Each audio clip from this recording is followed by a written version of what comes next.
Now this video is about a motorcycle I restored in 1975.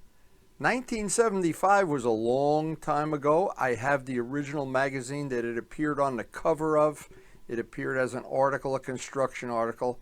I've never put this on video yet, so I thought this might be interesting for the people that subscribe, for people that love two-strokes, people that love cafe racers, or just people like me.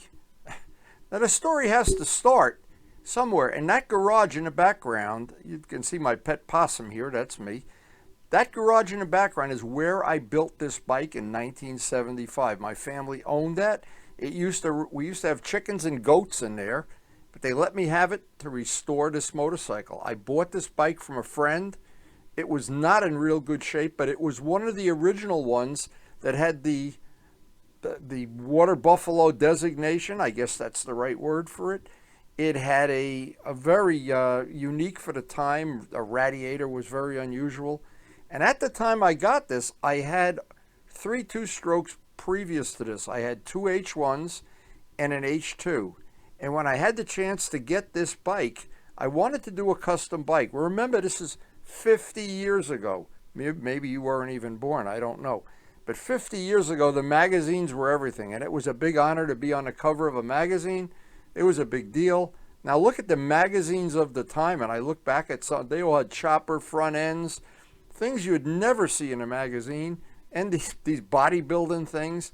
They had, it's very nostalgic. I do have a copy of this magazine. Thank God I got the copy, and it's not in great shape, but I want to share it with you. Now what is funny, back then, two-strokes were very dominant in motorcycling, and it was unusual to see a 4-stroke. So, but anyway, I had the Kawasaki triples were great, and I wanted this so bad. I wanted to have that water buffalo, but I wanted to make a custom bike out of it. And it wound up taking me a year working in that shed, working with no heat, an extension cord for electricity. You can figure the rest out. And then when I had it published in the magazine, I thought this was just the coolest thing in the world. Of course, it's not a big deal, and nowadays everything is so different. And the custom paintwork, I did that paintwork in my shop in that building, and it's hard to believe. Now that I look back, 1975. The front brake had to be replaced with, of course, the discs, and Suzuki did a free update. They actually gave you a whole front end. If you had one of the original ones, and I did, with the 4-leading shoe brake, and that's a whole story unto itself. The rear sets came from England. The fairing, I think, was made for a Norton. I had ordered all that stuff from England. I had gotten these big velocity stacks, 34mm carburetors. Making up that linkage was a big deal. I didn't have any access to a machine shop. Now, another big thing that turned out to be a big, giant thing, lacing the spoke wheels.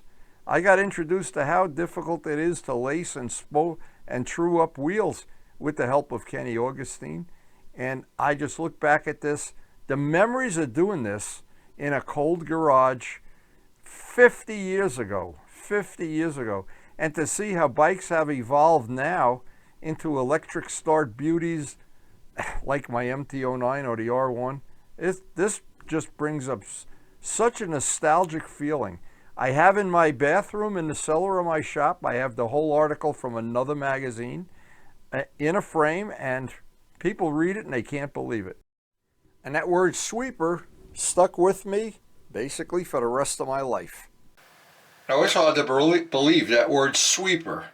I went on to design and build 3 sweepers in my lifetime, and I'm not sure why, but when they published this in a magazine, the motorcycle magazine, they named that bike the Street Sweeper. I don't know how they got that, and I had nothing to do with it. That was a completely random thing. And Bob Hunt did such a great job shooting a cover shot of the sweeper for that magazine, and even to this day I love the cover shot he did. That was really nice. Thank you, Bob. Now, aside from that, there is a great story about shooting this cover shot. I want to kind of zoom in on this. Look at my hand. There's no gloves. Now, the reason there are no gloves, I went out with these. I was new to this at the time, 50 years ago. I went out with the editor of the magazine. We went up around, I think it was Longmeadow, to shoot this picture up around Greenwood Lake. And when we got there, I said, why don't you take a little ride on the bike and see, how it is. Give them a thrill. And the bike wheelied. You can see it's wheeling here like crazy. It was a wheelie machine. If anybody has two strokes, and look at the expansion chambers. There's no cans on the end of the stingers either.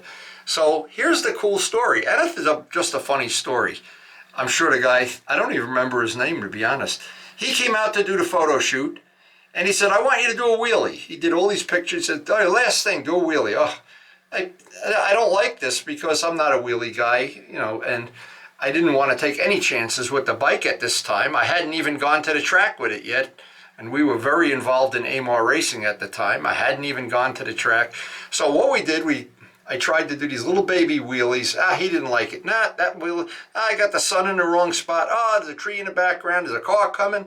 And when we're all done, he says, okay, one more. And I said, I got to put my jacket back on. I forgot to put my gloves on. And that's the one that made it to the cover of the magazine. And that candy green paint, I was painting model airplanes back then, and wow, I look back at this picture and I think, wow, that is a chunk of the story of my life. 1975. So looking back all these years, it's embarrassing to me anytime I show them this magazine that to be riding with no gloves on. I don't know. That's the reality of this kind of stuff. And you can see that copy of that magazine is pretty ratty. I do have somebody sent me a couple of the covers, but anybody has a copy of this magazine, I'll gladly buy it from them. I would love to have a nice crystal clear copy, and I don't know if they're even available or whatever. But this bike had so many unique features. Now think back 1975, 50 years ago, that Norton fairing, all the wiring that's required to do something like this. This bike had points. 3 sets of points you had to synchronize. It had no cans on the end of the stingers. So it was so loud. When I would go down the street and go open up the throttle beyond idle, oh my God, the telephone poles would rattle. It was so bad. Now I do have a couple of loose photographs of the bike in my backyard. And to this day, I treasure them, of course.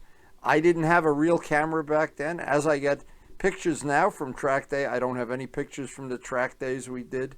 All of those AMAR days, and my Parrot, you can see my Scarlet Macaw. But looking back and knowing what this bike looked like the day I picked it up, it was a mess. Believe me.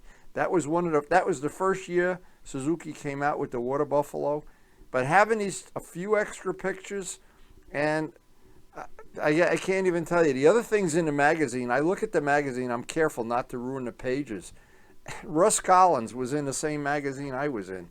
I had a bigger article than him. Can you imagine? Poor Russ, I have to apologize.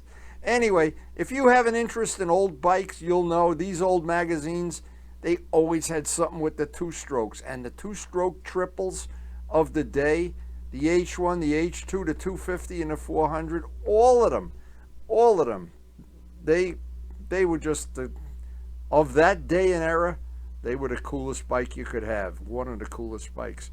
And some people didn't like them, but I loved them. I never get sick of, Luciano's still got one. He's got an Evil Twin one too.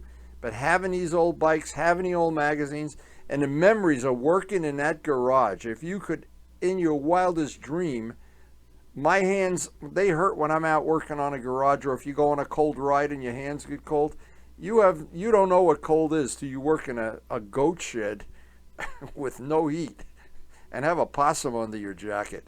It's such a great story, and I really hope you've enjoyed sharing it with me. Now, in the 50 years that have gone by since I did this construction work, I don't know how I survived. To this day, I don't know. But I still have the memories of this bike. Now, sadly, I made one of the biggest mistakes of my life. Somebody wanted this bike, offered me a lot of money for it, and they had cash, and I sold it. One of the biggest mistakes of my life. If I had this bike back now in my collection, I would treasure it. And the memories of building this bike so many years ago, they are with me today, just like the day I was in that shed. But from that shed, I was able to make several of the race bikes that I used in my AMAR days. I was able to restore bikes that were in pretty rough condition, turn them into pretty nice street bikes and race bikes. I was able to learn the basic skills of welding from making that exhaust system, and boy, was that ever a labor of love. I learned how to make parts like seat cowls and such from scratch. There was a lot of parts of that Water Buffalo that they became part of my life. I was able to paint and fabricate things for other people like Luciano. We learned so much from that project way back then, 50 years ago. And that has allowed me to do a lot of restorations. And I've always had this soft spot in my heart for two strokes. That's my original race bike. Ray still owns it. I still have this one. And I have all the parts to make evil twins out of it. It's one of my favorite bikes to ride. And a lot of it comes from those Kawasaki triples. And I can still, just like it was yesterday, remember how much fun they were back then. And to be honest, they're still fun to ride right now. It's something you will treasure every memory always. Now, if you're new to our channel, we have a very, very eclectic channel. One of the new features we have now is some of the videos are grouped into groups that you can access all the videos for one category in one mouse click. And it should be very convenient and very handy. Just check out the feature on the main screen playlist. And thanks to everybody for supporting the channel. We appreciate your support, and it makes this channel possible with all the things we do, the painting, the wheels, the polishing. And please take a second or two and hit the like button.